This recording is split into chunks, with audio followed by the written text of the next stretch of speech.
Okay, going to try and remove the bearings from my Perform CCL lathe. As far as I can tell, circlip, spring tensioner, one bearing down there, end of the shaft. I'm guessing there's going to be a bearing behind there. Time to remove the circlip and see what happens. One circlip off, one grub screw to remove. Sorry I can't show you this as I go. Probably should have got a GoPro, but it's on my phone, so here we go. Okay, I've got the outer pulley off. That was not easy. Basically, I tied a bit of rope around it. I was yanking on it, nothing moved, so I ended up with an old bit of wood, put it in there and gently tapping round with it with a rubber mallet. Kept going round, slowly, gently does it, and eventually it popped off and went on the floor. Luckily it didn't break, got my foot there in time. But looking at the second pulley, I think it is secured by this little nut there. So I'm not sure if I'm going to have to take the fuse box off or the start and stop thing off to get it out. It should be alright. I'll turn it upside down and do that, and then see what happens. Okay, learning as we go. Took the bolt off the bottom there, and I thought this unit would just pop out. Don't know why. Oops. There we go. I thought this unit would just pop out, and I've been scratching my head. Luckily, when I bought this off eBay, or not luckily, I got a manual. This manual is pants. It shows you nothing about maintenance or how to replace any parts whatsoever. It does have an explosion diagram, but again, absolutely useless. But wait, so what I did do is I went back into here, got a wire brush, scrub, and let's see if I can point this so you can see it. There is another circlip. So whether or not that's impeding, which I'm hoping it is from that coming off, because at the moment I've got this in the slower speed position. So when I move it, going into the higher, you can see it moves backwards. I can't see the spring being held in by anything other than tension. So I'm hoping release that. That will then allow the shaft to come free. It will slide forward and the whole shaft will come off together. If not, okay. Struggling to get the circlip off, which is in here still, because the engine was in, the motor was in the way. So, taking off two 14mm bolts, and well, I'm gonna have another go. This is my handy little lamp that I use for turning. About 12 quid from IKEA. Very useful. A nice clip. There we go. Right, try. Right, looks like I've done this backwards, upside down and wrong. So, from what I can gather, this plate is not connected to this, but it's probably jammed in. But this thing here, even though I took the 14mm bolt off that, after some twiddling and finding, has got a grub screw at the bottom, or a hex. So I'm going to remove that, then hopefully that releases this, and then that can all slide off, and then I'll be able to get the shaft out. Let's see. Okay, so that is, well, what my measure is a number 6 hex bolt, or hex head. I have taken it off, and then hopefully this. Oh, yes! Oh, alright.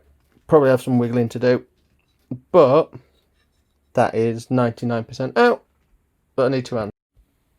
Okay, so that unit came off with a little bit of help of that wood and the mallet, but still came off.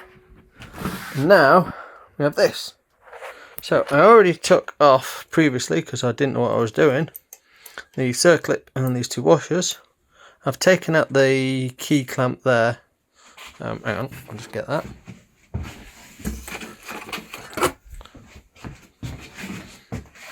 There we go. So the key clamp's out. Taking these two out, or three out, sorry, and hopefully, actually I've got no idea what I'll be doing next.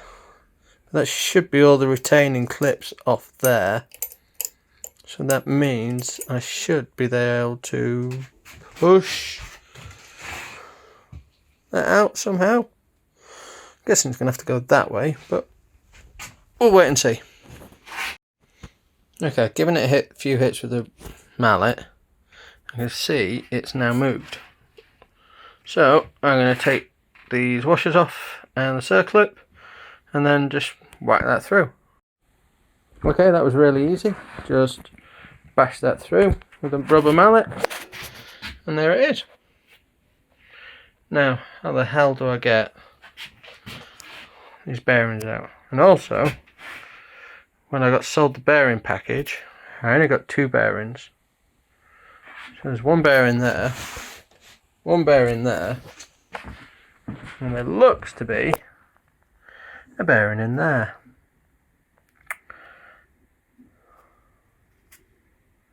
I think I'm a bearing short. Oh well. Okay, the two bearings are out. Got a bit square bar and a mallet. And strange what pops out when you hit them. So you can have a look. Not the best casting, as you can see, but I'll just clean it up. Bit of sandpaper. I don't know, maybe a bit of terps. I've got some grease to put back in it, so I'll just give it a bit of a dust round. But all out. Time to reassemble after a clean. Okay, this is, well, cleaned-ish.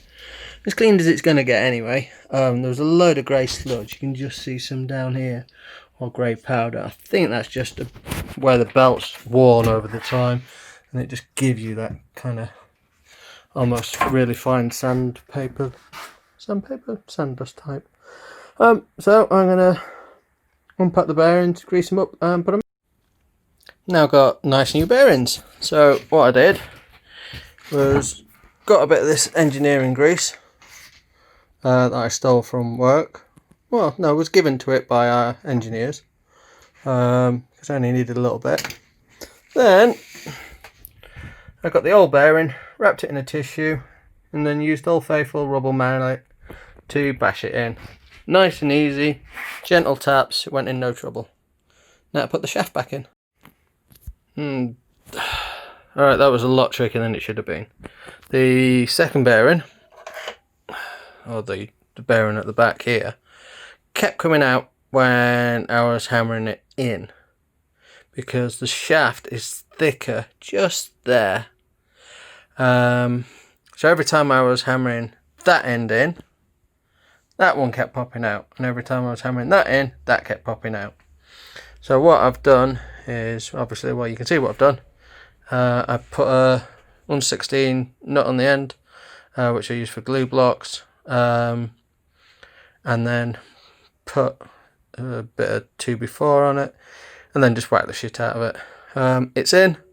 I think I might need to do a final adjustment. I think there's about 2mm on the other side that's protruding, but hopefully that's in. I can start reassembling it all again. Right, so we have only one washer, not two, gone back on. I'm guessing I've not whacked it hard enough. I don't know if the bearings need to sit in a little bit longer, or they're slightly bigger, because they're not the same. They're close enough. I think what I got. Let me find the other bearings. The originals. If I can see it. 6205RZ. I don't know if you can see that. 6025RZ. And the ones that are replacing are 6025RS's. So I'm not up on bearing technology, but I'm guessing there might be a slight difference. Someone better than me. But I've put the key bar back in, all nice and clean. The circlip is back on. So time to put the outer pulley back on. So this is going to be fun one-handed. Yeah, not happening. Let's have a go. Let's have a go.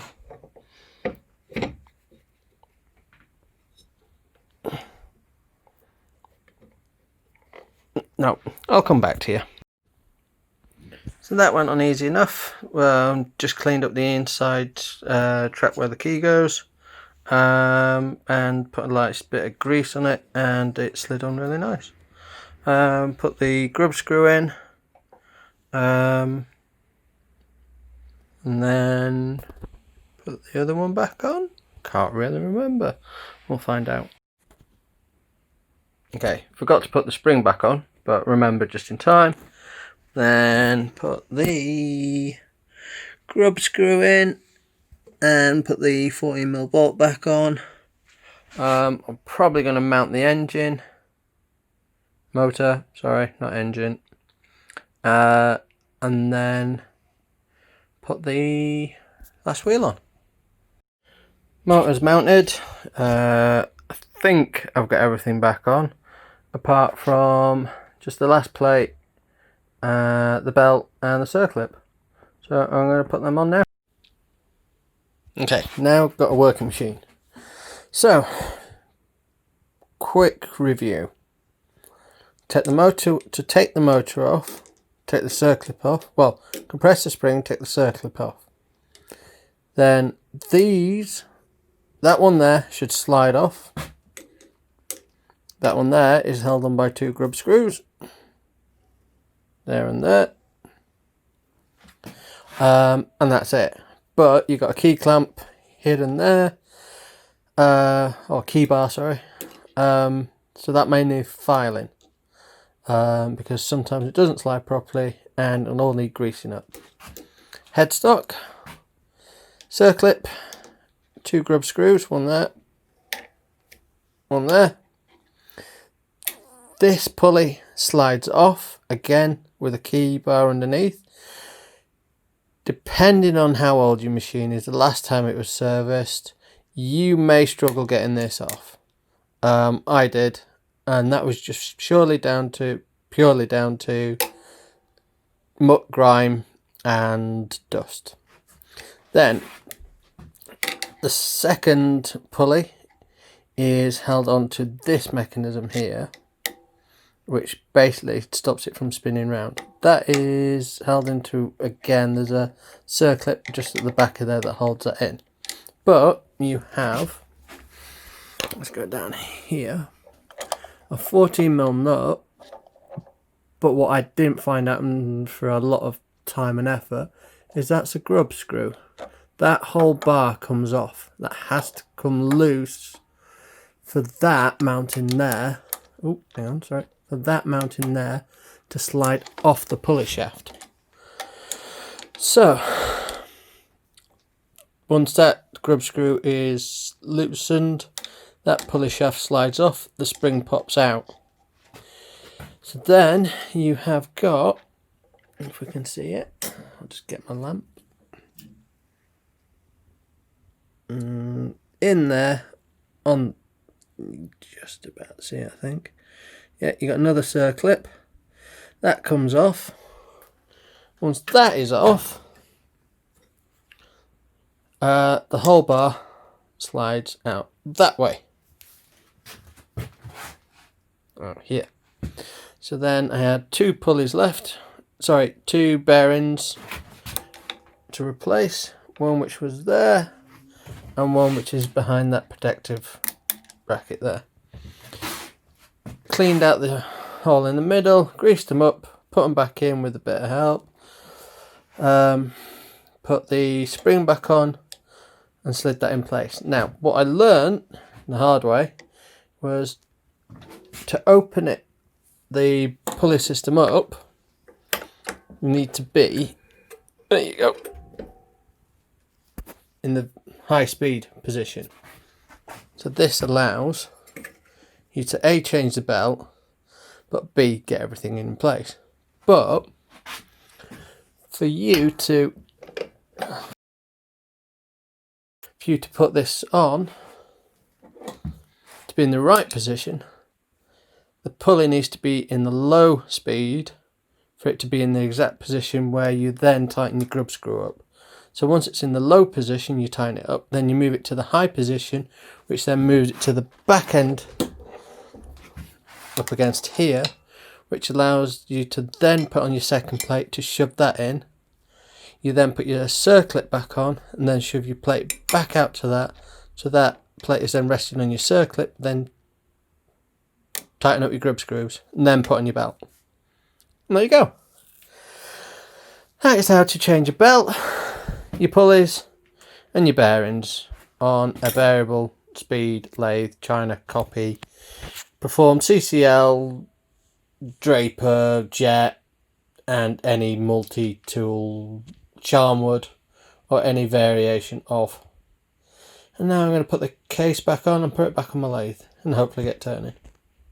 Thanks, bye. Casing's back on, bit dusty, but just to prove that it's all working, step it through the gears.